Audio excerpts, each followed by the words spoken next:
Ay nako, maglalaba sana ako. Ayan, pindot mo yung power, magpa-power siya. Pindot mo yung start, mamamatay siya. Pindot mo yung start, magpa-power siya. Pindot mo yung start, mamamatay siya. Wala na.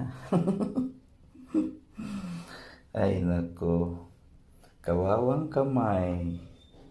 Mag-hand wash naman tayo. Ay, hindi ko alam kung anong problema nito ba.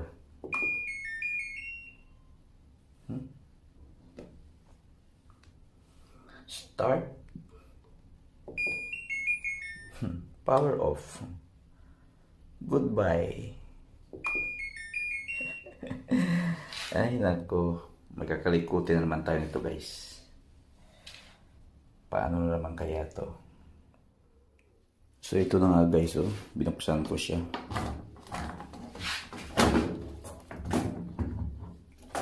Loob, ang hirap i-repair kasi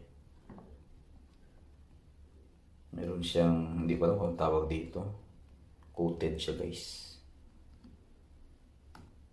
So, ito ang bibilhin ko. At ito naman ang papalitan para kumana ulit ang aking washing machine. Ay, naku. Anyway, yung service ng nito ay umabot din ng almost 1 year yata. At bibili na naman. So, antayin ko na lang yung in-order ko na board niya. At ikakabit ko kasi December pa siya darating. December 6. Ay, naku. Ay, naku guys, oh. Pinahirapan kami.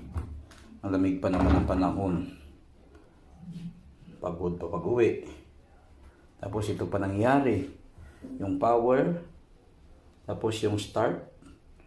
Pag pindot mo ng power, pindot mo start, mamamatay. Pag pindot mo yung start, magpa-power on.